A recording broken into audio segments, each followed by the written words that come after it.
Well, what I have here is another 1918 Victrola 4. Oak, of course, as they all are. Fresh from the attic, so they say. It was actually found by a friend of mine down in Florida at a flea market. And I actually bought it for parts. But when I got a look at it, it actually looks a little too nice to waste on parts. This is not a beat-to-death, abused machine by any means. I mean, it needs work. It has things going on with it. It's all intact. Everything's here. It's all original. It's, this 437,504 Victor Victrola, the fourth. And of course, this has the slots now back in there. They disappeared for about half a year, bridging 1917 and early 1918. But this one's new enough. Has all the upgrades. The later style cabinet with the whole motorboard comes off with the motor. The improved motor, I suppose you'd call this. Now we have some things going on. One, of course, is this. So common do I see all these various ways of putting an exhibition reproducer back on a tone arm when you don't have a back gasket anymore. I don't know what they were trying to do here, but this would not have worked. Not at all. And of course, it is in serious need of a complete rebuild. Diaphragm still looks okay. Needle bar looks all right. It's got the thumb screw. So got the springs are there. So that's rebuildable. No problems there. That will get done. And while the back gaskets are expensive, for some unknown reason now, they are available. The motor. Well, the spring is good. The spring is bone dry. I had this spinning and it was just thumping and bumping. Pretty typically, for a machine that hasn't been touched in 100 years. What I did notice, however, was an odd vibration and a noise. And what we have here is, I don't know if you can see that. Right there, that governor weight. See it? Somebody's put all kinds of weird washers on there. I'm not sure why. It was obviously repaired by somebody, but not very well. You see this spring right here, how bent that is. That is about to let go. That needs to be replaced.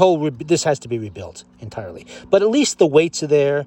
The hardware is mostly there. And if not, I have plenty of hardware lying around for these. So, this is the same reproducer body they've been using for, 1918, about 8-9 years before this.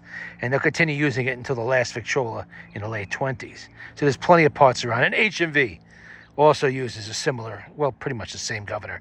They like to rivet the rivets onto rivet the weights onto the springs, while Victor uses a screw so you can replace them easier. But other than that, and if you have an HMV and you have a broken spring, and it's the riveted type, where the weight is riveted to the spring, you can substitute a Victor rebuild kit for it. 3 new springs for the Victor, this type of Victor Victor governor, Victor weights with the screws and all the hardware. It's all available from the parts suppliers. And you can rebuild your HMV reproducer. There we go again. Your HMV governor very easily. It's got the back bracket. The tone arms, surprisingly clean. A lot of times these open machines, you find them all tarnished up. There's obviously some tarnish on there, but it's not bad at all. And the ball bearings are actually in there. And it's a little loose, but not horrible. That's easy to tighten down. Somebody's replaced the screws here on the escutcheon with regular wood screws, the wrong type. I have those in stock, the right type. And I can fix the holes. So that's not a big deal there either. Even the felt isn't really that bad.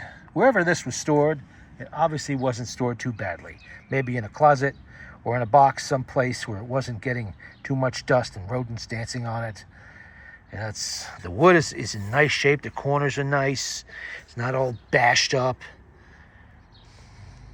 So I think with this one, I am going to service it and then sell it. These are good starter Victrolas for people, or someone who just wants to play some records or doesn't really want to make a huge hobby out of it. You don't have to spend a huge amount of money for one of these. They're very common. I see these all the time, not always in as nice a condition as this one is in, obviously. I do see them a lot. This is the latest version of this. So it has any upgrade this machine was going to get. It already has it, By late 1918, it's all there. So it's a good one if you don't have to spend too much money refurbishing it and servicing it, you could put this out there for like $125, $150, and you'll sell it. Once it's all done and playing. The most expensive thing on this is the parts of the reproducer, and that's only because of that stupid back gasket on there. Those things are, in some cases, I've seen them as high as $30. Come on, But the alternative, if you happen to have one, you could put a Victrola #2 reproducer on this, no problem at all. And the back gasket on that is like $13, $12, whatever, something like that. Unless prices have gone up in the last month or two since I last checked. And the, regular tube gaskets for these reproducers are easy to find. Everybody has it. The diaphragms are easy to find. Pretty much any part is easy to find if you have the body shell. You could put this together, even the screws and even the needle bars you can find. So they're easy to work with, and nothing on this thing is pot metal. So you don't have to worry about anything like that. It's just wood, cast iron, steel, rubber, what else? Mica. It has its knobs. These can be a little hard to find. I'm not sure. These see how loose that is? It's already getting ready to fall out. And they do that. A lot of times you'll find these things with just one knob or no knobs. I do not know if these little ones are being reproduced. They are significantly smaller than the ones you will find on the Victrola 6. That's the other tabletop model with no lid. So you might have to go searching around, but they are far from impossible to find. You can find them. Like I said, they use this knob. I think they started in 1911. Yeah, by 1911 they were maybe 1912. They were a knob with a screw through the back. Earlier ones was a self-tapping screw, and it kind of just screwed on there. But you can find any knob for this, no problem. A lot of times you'll find that the feet are missing on the bottom. I just put those rubber feet on. I don't know if you can see that on the thing. Those 4 rubber feet on there, they're available. Many of the part suppliers, I like to use them because then the machine doesn't mark up whatever I'm putting it on and make a mess out of a tabletop or a desktop or whatever. They're in there and they're good for long. I've got the glue all over my hands and sticking. I always put a little Elmer's glue before I tap them in. And, Elmer's wood glue. And of course it makes a mess, but it's an easy cleanup. That's why I like this stuff. It's easy to use. I use the wood glue version. You could use the white glue also if that's all you have. You're just sticking a little rubber bumper on the bottom of that thing so it doesn't make a mess. The crank, every single part of this machine is easy to find, plentiful. I must have probably 4 or 5 parts machines myself. Ones that were so roached out, they really weren't worth spending the money and time to bring them back. So they're now donating parts where needed for other machines. But this one is a good example of a machine that really doesn't need anything like that. And the spring feels pretty good. Despite being dry and thumpy and bumpy, it seems to have some tension to it. I'll know more once I open up the spring barrel and pull the spring out. You want to try, on a machine like this, try to reuse the spring if possible. Yeah, it's not going to be 100% strength like a new spring would be, but it'll still play at least one side of a record. That's all I ever ask these machines to play, even with a new spring. Give me one side of a record, and then I'll just wind it up between plays. It's not that big of a deal. It's only a single. This is the smallest of the Victor motors of this period. They did make some smaller ones from portables later on, but this spring is the littlest one that they use. I believe it's 1x9 or something, maybe 1x12, although you can put a slightly longer one in the barrel. You can get new springs for them. If you're doing a machine for yourself, for instance, you can get new springs for these. They are available. Who has them? The Phonograph Shop, George Valima. I'm sure Walt Summers can get you one. They're not expensive. It's going to be under $50 or at least $50 and down. Let's put that the price range.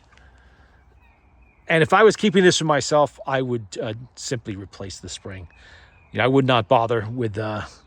And you know what? We'll see. If I had a couple of spare springs around. If I have a new one for this, because it is kind of a nice machine, I may end up putting a new spring in there and just keeping this one for the next machine. It maybe isn't in quite as nice a condition and has a broken spring. So I might do that too. We'll see. I have a few spares kicking around that I'm not really using for anything, so maybe I'll use it on these. Because from what I recall, 1918, this is probably going to be hooked end in the middle, or bent end rather. And over here, it'll be the old pear-shaped hole. That's usually what they are in 1918. Later on, it's going to be bent on both ends of the spring, but that's not for a while. That'll start in 1921. This is, by the way, is the motor and the machine that they based Victor's first portable phonograph on, the Victrola 50. And in fact, the first 50s, the first run of them, used the identical motor. It's the same thing. And later on, they did modify the motor a little bit to make it more convenient for that particular machine. Minor modifications, all of them involving the frame and the crank location. That's all. There's just not a whole lot of change going on there. And I do a lot of work with the Victor Victrola 50. Those ones I always change the springs on, because those are a decent machine. You're going to be selling the machine for $200 and up, usually $250 to $500. So you might as well put a decent spring in those with plenty of power to get 2 plays if you want it. Those I do. But those are not starter machines. The Victor Victrola 50 has always been very popular and tends to bring a little bit more than the Victrola 4 or the Victrola 6. But like I said earlier, it's a great starter machine. You want to get into antique phonographs, but you don't want to take up a lot of real estate. Have a big hulking floor machine in the corner of your living room for the next 20 years. You get one of these. They're light enough you can carry them around. You can stick them in the closet. They don't take up a lot of room. They're really easy to work with and maintain. And they will play all of your Victrola records just fine. They have a good sound, too. And this model, 1918, look at this. This has the isolated horn. This, it's an unbroken horn all the way to the back of, the tone arm and to the reproducer. You don't have like the old ones did where it was a wood baffle horn with the motor kind of hanging in the middle of it. Hey, they played well, too. Not quite as well as these do, with a fully floating isolated horn in there. And it's nice looking, too. It's a decent machine. And Victor did not make junk in this period. Everything they made was very high-quality construction, high-quality materials. It wasn't until later they started using pot metal for stuff by the mid-1920s. Cheap woods under the veneers, stuff like that. It's kind of distressing to see, but that was the way the business was going, because by the mid-1920s, everybody was talking about electric machines, and the market was dropping for the old mechanical machines like this. So spending a lot of money to produce one really wasn't in the works, economically speaking, anymore. That would be foolish to spend a whole lot of money building something like this when you're going to sell it for like $10.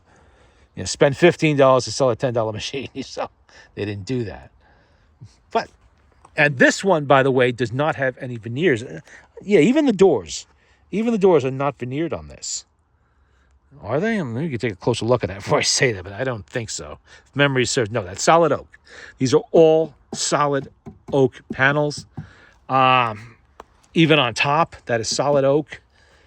And this and the earlier sixes, Victrola 6s, had this kind of construction. Solid oak construction. Your average Victrola has quality wood under the veneers. The ones made in the teens and the aughts and the very early 20s, your Victor Victrola 80, your 90, 100, 110, the Victor Victrola 50, they had veneers, high quality, thick veneers, and they were over very good. Like the Victor Victrola 50, for instance, they use oak under oak veneers. I always found that funny. They have an oak veneer under oak wood.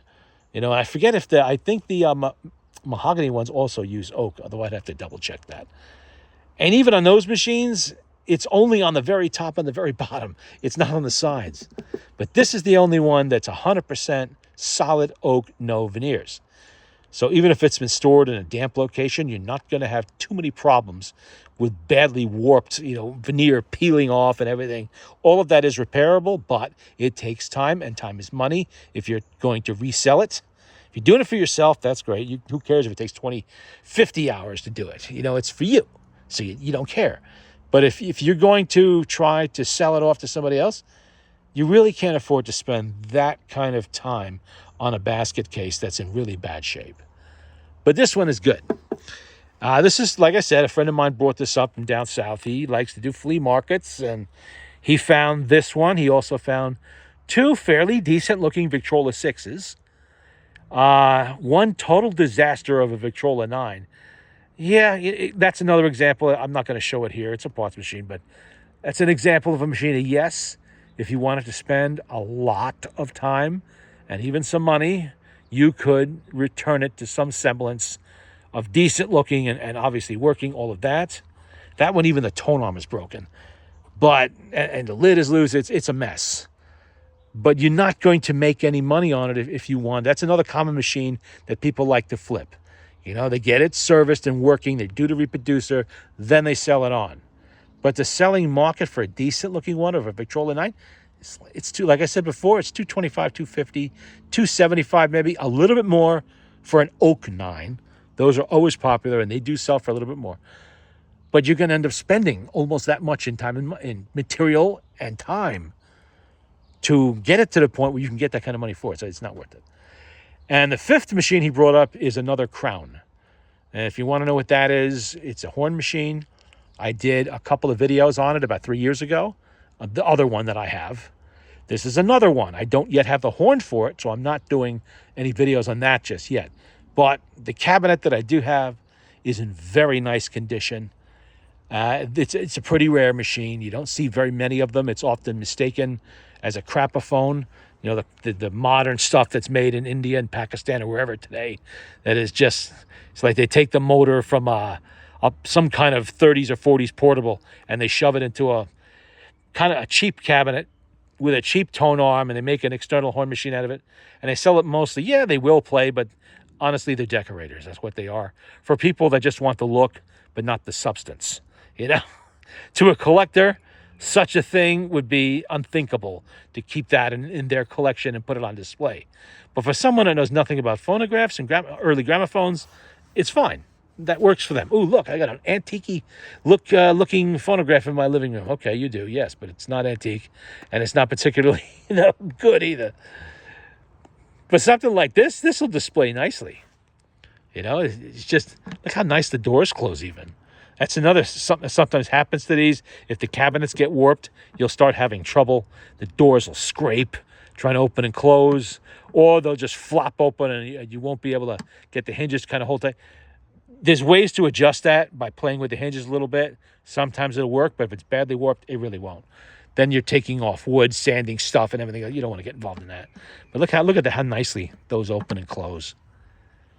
I'll be working on this over the next few weeks. I have a lot of stuff going on at the moment. I don't necessarily have time to finish any projects except ones that I'm getting paid to finish, which I do expect one to show up next week or the week after. And this is the time of year when I start doing a lot of car stuff too. So I won't be able to pay too much attention to this. Not that this is going to take a lot of time. Mostly it's scrubbing the motor. The motor has to come apart. It's got to be cleaned. The reproducer has to be rebuilt. And I think I am going to upgrade this to a number 2. Only because I have quite a few number 2s in stock, some of which are already done. So I could quickly put one on here.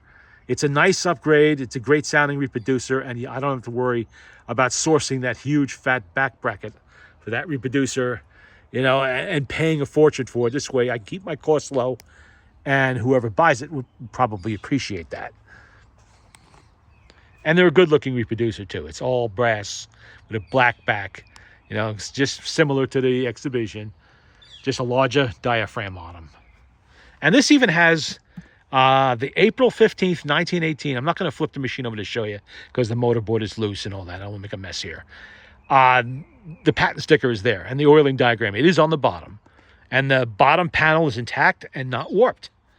That's pretty good because a lot of times it's going to be missing or it's split or badly warped. And of course, that decal on there, it's just a piece of paper that they slathered up with shellac and stuck on there at the factory, is gone. 100 years ago, it disappeared. Yeah, somebody scraped it off. It fell off, whatever. It's still there. It's actually still there. And the rule of these is, I haven't actually checked that serial number. I'm going by the patent date. Generally speaking, that patent date on that sticker, decal, whatever you want to call it, is going to be within a few months of when the machine was made. The only time they changed the date on the patent sticker was when they had to update one of the patents itself and change the sticker accordingly. And that didn't happen too often, but frequently enough, at least once a year it would. So you're pretty safe bet that the date you find on it is going to be pretty close to the serial number date. You know, I'll look it up later in some future video. If it needs updating, I'll update it then. But, you know, and I'll get it all playing nice. I've done several of these on this channel before. I just sold one 3 months ago, maybe around 4 months ago. I forget now. And so I need to get another one ready in case anybody asks me for one.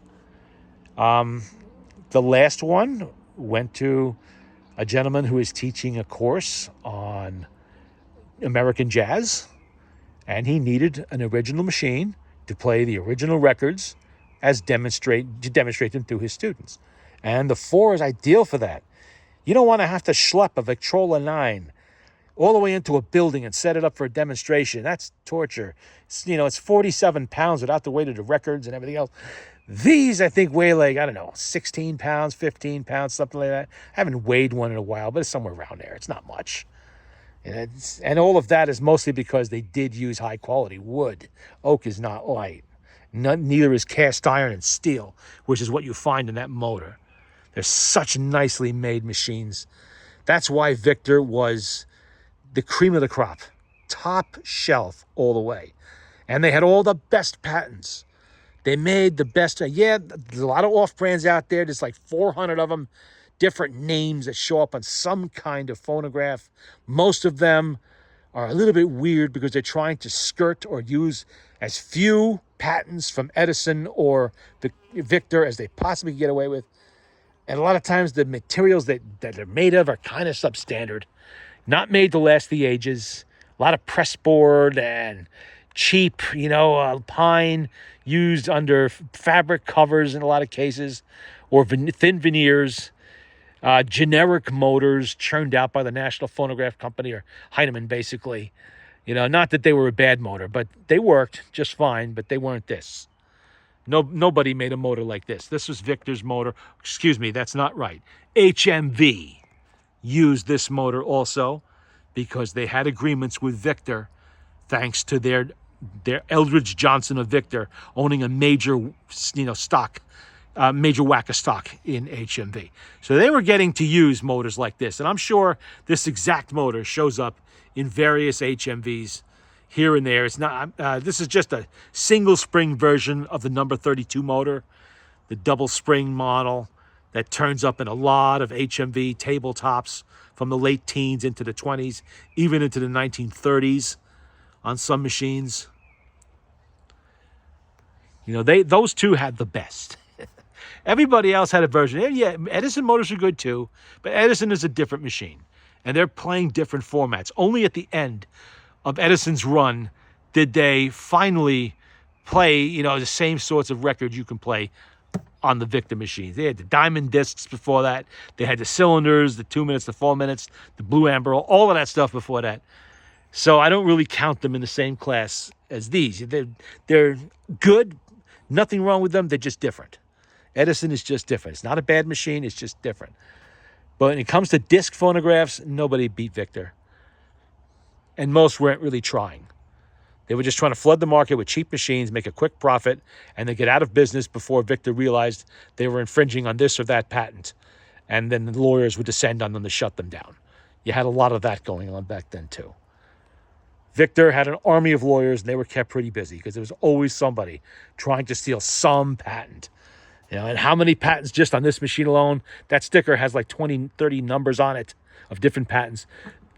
The design of the sound doors covering the horn, the internal horn mechanism itself is a Victor creation.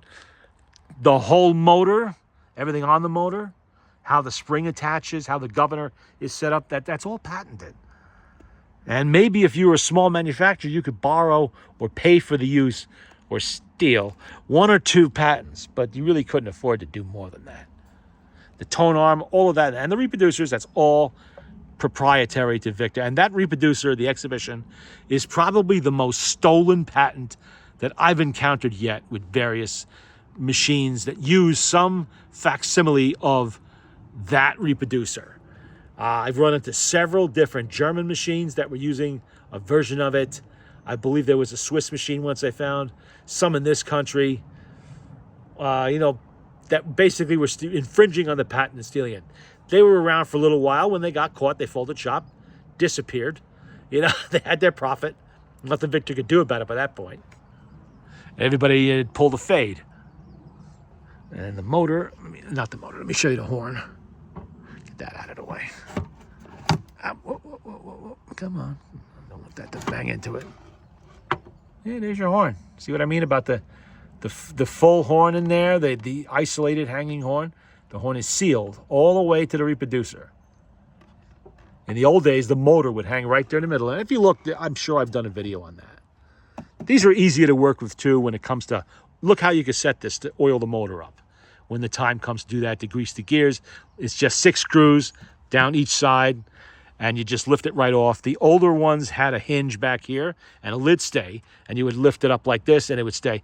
Those are a lot harder to lubricate. And if there's anything wrong with that lid stay, that thing's gonna come down like a guillotine on your fingers and leave a nice, that'll leave a mark. So I like working with these late 1917 and up Victrola 4s. You know, they're a lot easier to work with. I just enjoy working with them. But there's a look at it. And like I said, you'll see this machine again when it comes time to demonstrate, once I've done all the servicing on it. As for today, I'm going to do a little bit, but it's a nice day. I'm going to take a nap.